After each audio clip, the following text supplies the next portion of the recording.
Empreenda Geek, com Anderson e Daniel. Fala galera, beleza? Aqui é Anderson Teixeira, o seu coach de carreira e o super Daniel Teles. E aí, tudo bem, gente? Beleza?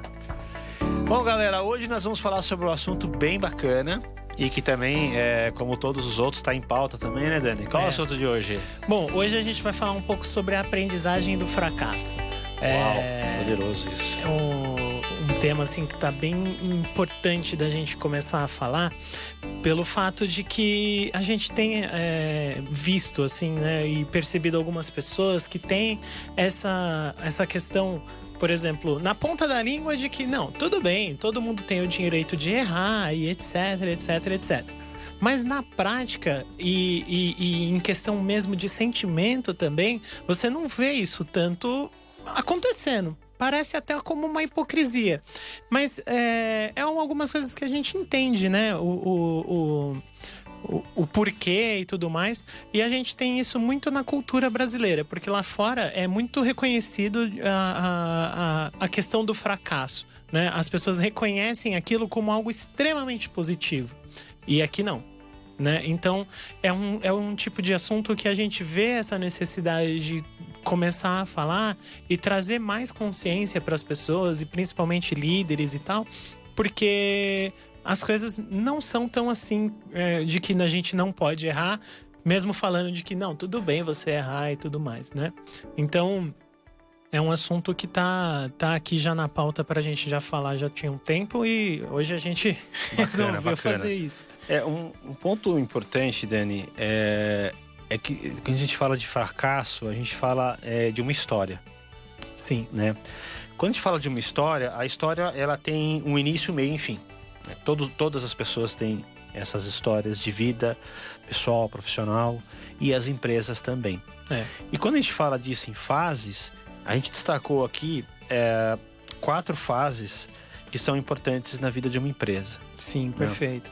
A primeira fase, quando a empresa ela é criada, ela passa por um estágio de, logicamente, depois da criação, etc., do desenho da empresa, a primeira etapa que a empresa enfrenta é a parte da sobrevivência. Isso. É um momento onde a empresa ela precisa mostrar, né, para as pessoas, para o mercado de trabalho, de que aquele negócio ele é viável, de que aquele negócio ele é rentável. Então, o objetivo... Se a ideia é validada realmente. Sim, então o objetivo daquilo, desse primeiro momento, desse negócio, é de fazer dar dinheiro, né? Tem que dar lucro.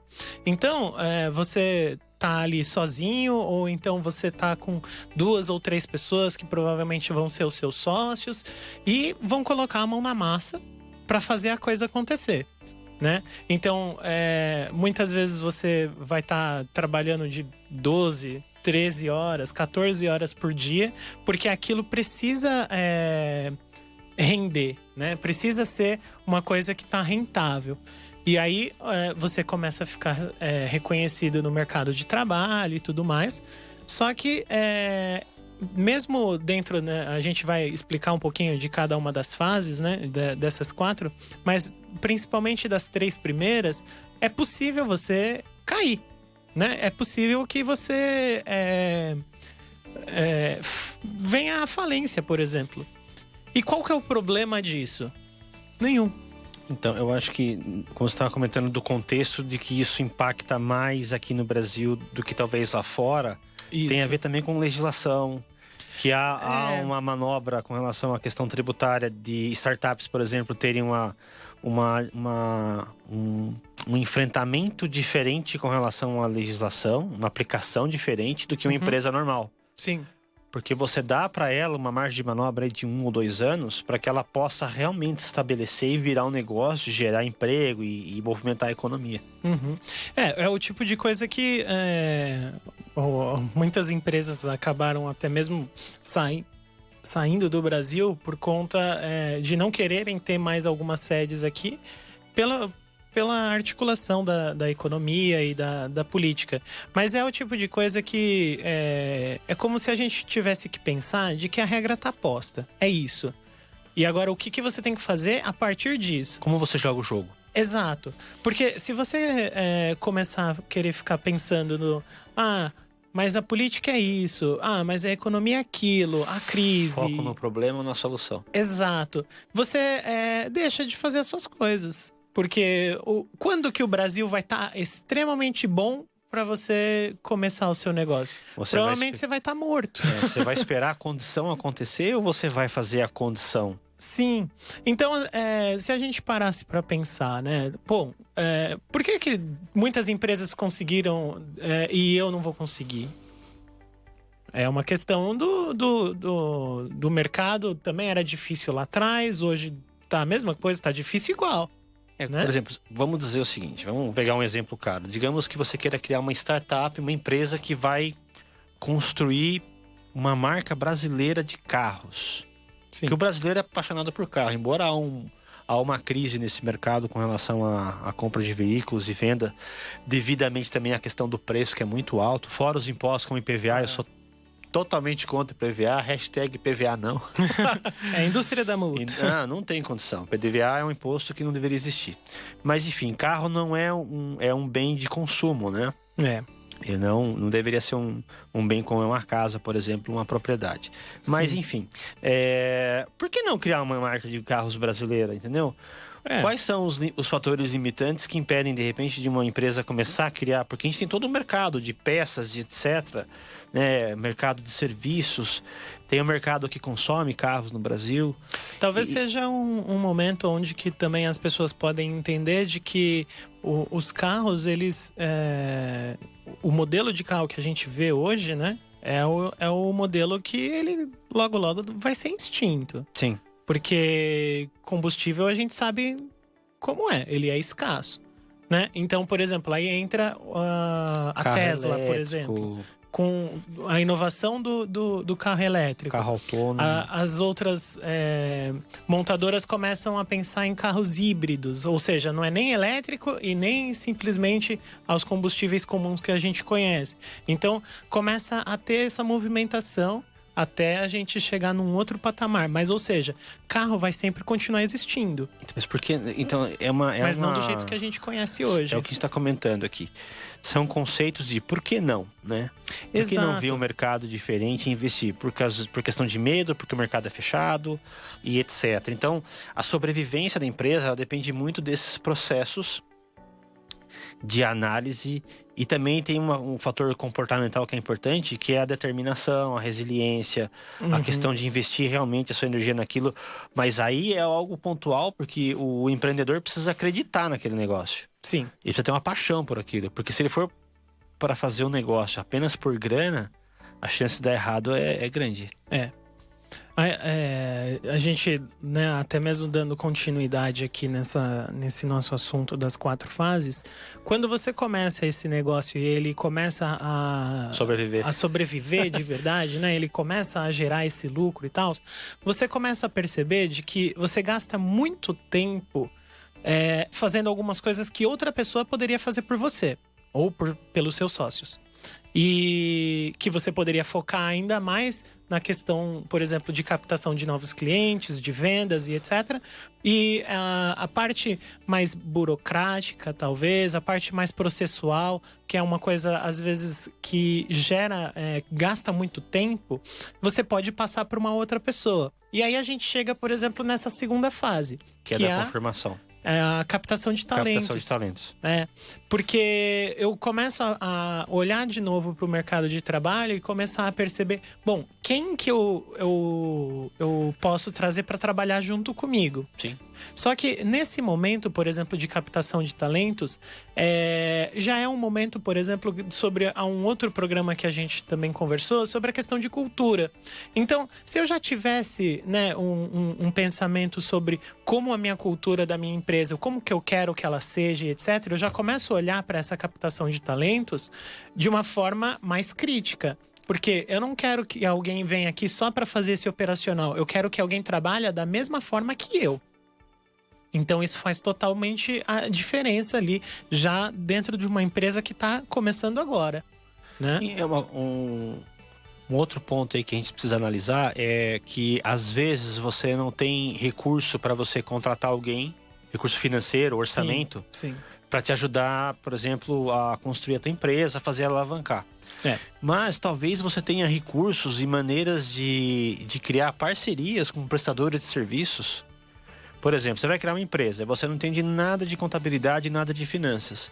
Contrata uma empresa que faz esse serviço. Sim. Não vai custar para você o valor de um colaborador ou talvez os impostos. E essa empresa vai te prestar um serviço que vai te ajudar a focar naquilo que você precisa focar. Sim, então, são algumas parcerias. Buscar parceiros são importantes. Para criar um site, para fazer coisas que de repente não seja a sua expertise, mas que também você tem dificuldade de se movimentar e criar sozinho. Isso. Busque por parceiros. Isso por exemplo, todo mundo cresce junto, né? Isso mesmo. Porque assim, na primeira fase, né, na fase de sobrevivência, as competências necessárias que você precisaria ter seria, por exemplo, um planejamento financeiro. Porque qual que é o objetivo? O objetivo não é gerar lucro? Então eu preciso de um planejamento financeiro, eu preciso de um controle de custos, uma gestão eficiente do dinheiro e dos recursos disponíveis para que aquilo não saia do meu controle. E, por exemplo, eu preciso que isso gere lucro para eu reinvestir no negócio e não para eu sair gastando do jeito que eu acho que eu tenho que gastar. E aí é um controle de planejamento financeiro, de saber quanto que você vai receber como prolabore e o que você pode sacar, para não misturar também um pouco o que é conta particular, o que é finanças particular, o que é finanças da empresa. E quando a gente falou de 2 pontos até agora, sobrevivência e captação de talentos.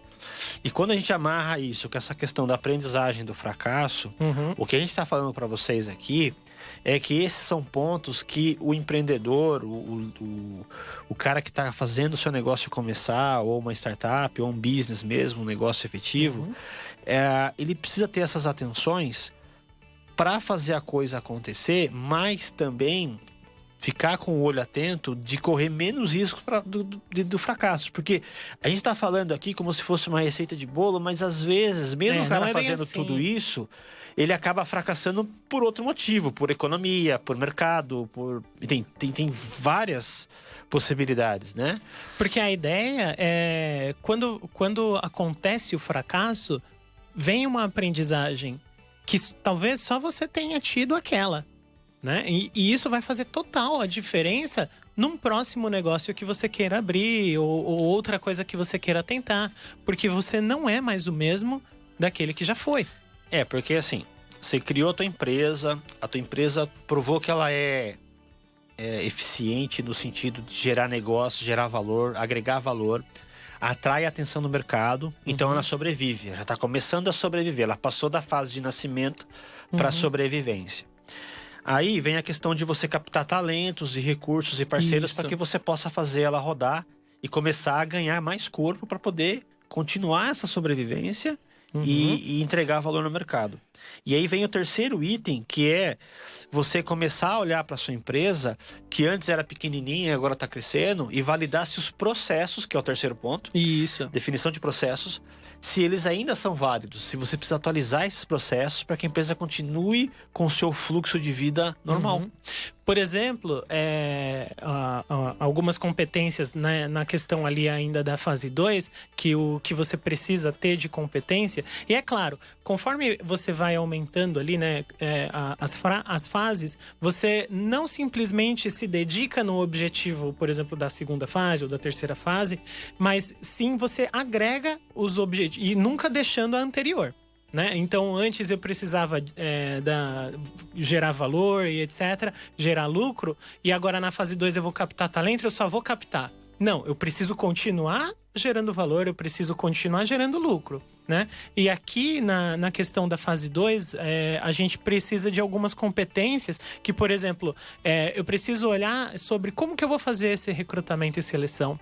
Né? Eu preciso entender como é a minha liderança e como eu consigo inspirar as pessoas que eu estou captando. E aí, as coisas vão crescendo de uma proporção em que antes talvez a gente tinha alguns processos já definidos, mas que talvez com a maior quantidade de pessoas, o que acontece? Vai gerar conflito. Porque onde tem gente, vai ter conflito. E aí, chega um momento onde talvez, por exemplo, eu não precise contratar pessoas, mas eu preciso agora redefinir alguns processos. Então, De repente, seja o caso de tem cliente reclamando de que não consegue ser atendido quando liga pelo telefone. Né? Toda vez que eu ligo aí, eu nunca consigo ser atendido e etc, etc, etc. É aquela questão. O empreendedor precisa ter esse mapa mental de olhar e falar assim, faz sentido o meu processo ainda? Será que eu preciso atualizar? Será que eu não tô com um gargalo que eu não tô enxergando? E aí, o que normalmente a pessoa que tá ali nessa segunda fase e ainda um momento de transição para a terceira fase, o que ela pensa? Bom, vou colocar uma outra pessoa na recepção para atender telefone. Para aumentar o atendimento. Sim, quando, porque na verdade, se o cliente tá ligando, se o cliente tá ligando e ele não tá sendo atendido, é porque não tem gente para atender. Só que, de repente, você começa a perceber de que não precisava contratar mais uma pessoa. Mas o que você precisava era uma definição de processo, por exemplo, de programar ramais. Então, entra a ligação e o programa redistribui para os telefones que vão estar disponíveis e etc. Ou seja... O custo seria muito menor do que ter um headcount. O custo é muito menor. Então, é um momento de organização da casa, né? Você tem ali algumas coisas que precisam ser feitas e que tem mão suficiente para fazer. Só que a gente precisa definir e ter clareza sobre esses processos. Você pode pegar um exemplo, por exemplo, com vendas. Digamos que a sua empresa está crescendo, você tem um volume de vendas que aumenta e aí você começa a ter um gargalo que você começa a não atender de maneira correta os seus clientes. Um exemplo, digamos que você emite pedidos por papel. Um exemplo. Sim. Só que aí esse volume de papel que chega, mais o cara que recebe lá na área interna de vendas para registrar, para colocar no sistema, para gerar um pedido, etc., demore muito. E isso impacta na velocidade do negócio ser fechado, na velocidade do valor do produto, do serviço que vai ser entregue. E aí você fala, não, peraí, eu tô tendo impacto nesse prazo aqui que eu tenho entre o que eu vendo e o que eu entrego. Eu consigo diminuir isso como? Colocando um tablet para o vendedor já fazer o pedido, já entrar no sistema e fazer rodar. Sim. Então esse é um outro exemplo simples assim de você olhar o processo de uma maneira diferente. Porque com certeza, se tem alguma coisa que está acontecendo errada, que está trazendo impacto, é o famoso P mais P igual a R. Isso. Pessoas mais processo igual a resultado. Ou tá o problema na pessoa, ou tá o problema no processo. É isso aí. Porque isso acontece muito. E a todo momento, mesmo independente do tamanho da empresa, sempre tem coisa para ser atualizada. Ou seja, as pessoas, ou sejam os processos. Tem que ter períodos de revisão. Inclusive, as grandes empresas que eu trabalhei, quando a gente tinha as políticas que a gente ou criava ou redesenhava elas tinham data de criação e data de revisão. Exato. Todos os processos. E quando chegava na data de revisão, você tinha lá uma área, por exemplo, de controles internos que cuidava disso e que fazia o follow-up para que você pudesse, olha, esse processo aqui venceu. Então, vamos revisar ele para ver se faz sentido para que ele seja atualizado ou não. Ou vai manter, ou a gente vai incrementar alguma coisa. Ou de repente aquele processo não faz mais sentido. Quais são as competências, então, que a pessoa que está ali nessa terceira fase precisa ter? A gente precisa ter muita orientação para processos, um planejamento estratégico, porque toda empresa ela precisa cumprir algumas metas, porque senão ela não cresce. Não existe empresa estagnada. Ou ela está crescendo, ou ela está morrendo. Ela não simplesmente fica parada no mercado, né? Eu preciso ter algumas diretrizes já muito claras sobre aquilo que a gente quer para a gente alinhar os processos frente a essas diretrizes. Políticas de qualidade, que era isso que você tinha comentado também, e alguns indicadores de desempenho. Como que eu sei que tal processo está funcionando? Eu preciso ter alguns indicadores que mostrem isso. Bom, ele está funcionando porque o cliente está satisfeito, ou porque as coisas estão rápidas, ou porque isso, porque aquilo. Então eu preciso ter alguma noção se isso está funcionando ou não, porque aí eu vou entrar, por exemplo, se eu quero revisar, se eu quero atualizar o processo ou não, né? E aí a gente entra, por exemplo, num momento da quarta fase, que a gente vai chamar de excelência. Certo. Que tem a ver com como essas 3 primeiras fases elas estão funcionando. Que verdadeiramente está entregando o resultado. É uma fase... A fase de excelência não é porque é um momento de... Bom, posso ficar tranquilo agora. É um momento de manutenção de cada uma das 3 fases, né? Das 3 primeiras fases. Porque em alguns momentos eu vou precisar olhar de novo para a captação de talentos. Alguns momentos eu vou precisar olhar de novo para os processos. Em alguns momentos eu vou precisar olhar de novo para a parte de vendas, que seria a primeira, né, a primeira fase. E eu vou ter que fazer essa gestão e essa liderança, né, que tem que estar dentro do empreendedor para olhar e analisar o que precisa ser feito em cada momento, né? Porque agora você já está com uma empresa um pouco mais robusta e etc. E aqui, né, parando para a gente analisar um pouco sobre o porquê que a gente trouxe esse tema, né, de aprendizagem do fracasso, tem a ver o quanto você pode cair em cada uma dessas fases. E que tudo bem, porque isso pode acontecer mesmo. Só que o que você leva de aprendizado é o que vai fazer toda a diferença para você se reerguer de novo. A questão é o quanto às vezes falta esperança pra gente querer continuar batalhando, o quanto a gente se desmotiva com isso tudo, e que, gente, é normal. Porque quando você vê várias histórias de grandes empresários, de pessoas de sucesso que chegam e falam, não, cara, eu fali 1, 2, 3, 4 vezes. Uhum. Né? Você tem várias histórias nesse sentido. E o que tem em comum dessas histórias é que quando o cara falha uma vez, depois ele falha de novo, ele sempre volta mais forte. Por quê? Isso. Porque ele traz o aprendizado. Onde que eu errei? Eu errei em tal questão. Aprendi. Ele abre uma outra empresa, ele investe a energia dele, ele investe recurso já com aquele aprendizado. Se ele erra com outra questão e ele falha, ele volta de novo.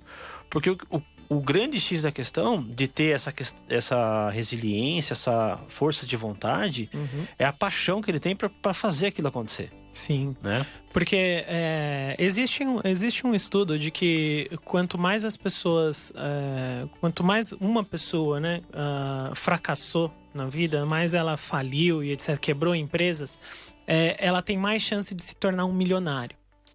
O que isso significa? Isso significa de que ela já errou tantas vezes que e vamos combinar aqui que essas dores, né, de falir, ela é brutal. Então imagina o nível de significado que aquilo tem para aquela pessoa. De repente ter pessoa que às vezes passou fome por conta dessa falência. Então é o tipo de aprendizado que a gente... naquele buraco ele não cai mais. Não cai mais. Então a chance dela se tornar, por exemplo, um milionário é grande agora. E sem falar que quando você está no fundo do poço, só tem um caminho para você seguir. Pra cima. Pra cima.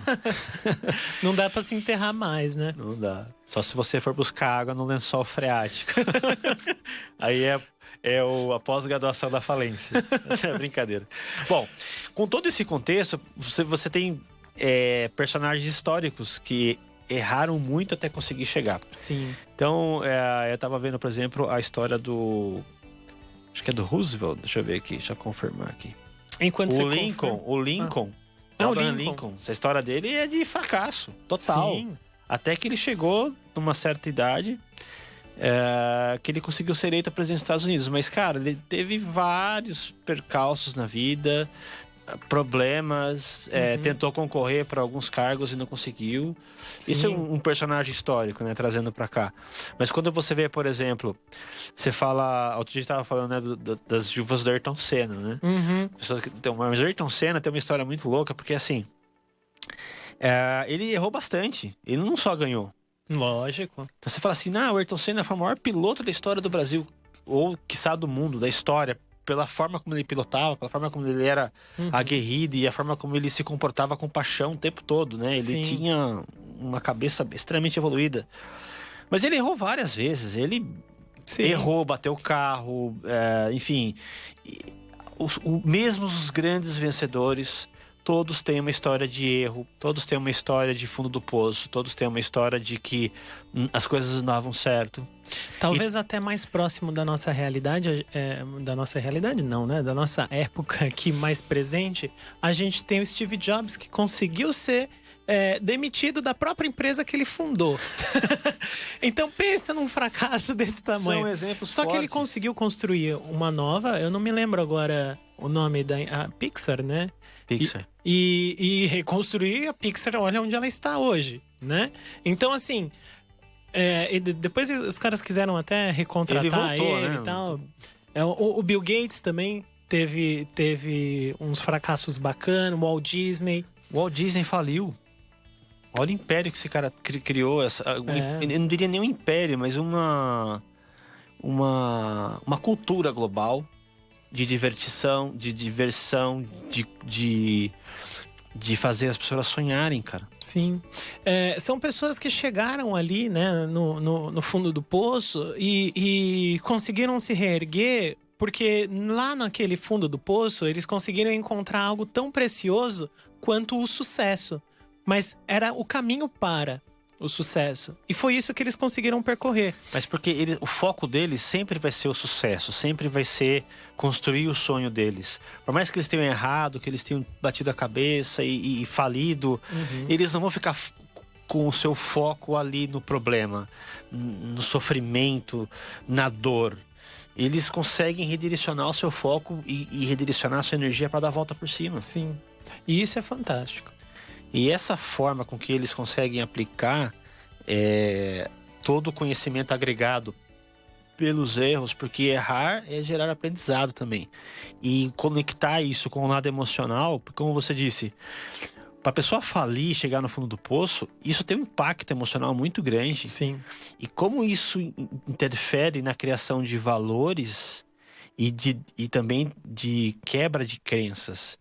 Porque o cara fala assim, puxa vida, eu errei, eu fali. Eu cheguei no fundo do poço. O que eu posso fazer de diferente para conseguir chegar lá no meu sonho, voltar atrás e conseguir ganhar aquilo que eu tenho como meta? Por isso que a ideia, por exemplo, dessa primeira fase, né, de que o objetivo é fazer com que a empresa dê lucro e etc., ele não é simplesmente isso, mas tem a ver com algo que você tenha em mente de fazer aquilo, mas por quê? Não é só para ganhar dinheiro, mas tem a ver com algo muito maior. Descobrir, né? a sua missão de vida, o seu propósito. Isso. Porque são algumas coisas que vão inspirando pessoas. E aí a gente pode até fazer um programa depois sobre isso, sobre a questão de... As pessoas, elas não compram o que você faz, elas compram o porquê você faz. E isso dá muita diferença no impacto de vendas, por exemplo. Sim. Né? E aí... entramos naquela questão. Você tem medo do sucesso ou medo do fracasso? O que teme mais, né? Então isso é um contraponto, uma reflexão que a pessoa precisa fazer. Se ela tem medo do sucesso, ela não vai chegar lá. Agora, se ela tem medo do fracasso e luta para conseguir escapar dele, e mesmo quando ele acontece, ela tira aprendizado disso para chegar lá na frente, aí é uma história totalmente diferente. Isso aí. Bom, galera, estamos chegando no final do programa. Já foi bem a hora. Já. E bom, graças a Deus deu para falar sobre todos os temas aqui, os 4 pontos. Galera, muito obrigado pela atenção de vocês. Espero que vocês tenham gostado. Lembrem-se das nossas colinhas aqui, hein? O nosso site é o radiogeek.com.br. Nós estamos aí nas redes sociais no @RadioGeekBR, Facebook, YouTube, Twitter e Instagram. Lembre-se também da hashtag Geek ao Vivo e os nossos canais de comunicação através do WhatsApp, que é o 973136617. Galera, acessa lá o nosso vídeo no YouTube, deixe seu like se você curtiu, compartilha, assine o canal, não esqueça, hein? E clique no sininho. Um abraço, um grande abraço para você, Dani. E Falou, até Anderson. mais. Tchau, tchau. Tchau, gente. Escuta, agora é hora de faturar.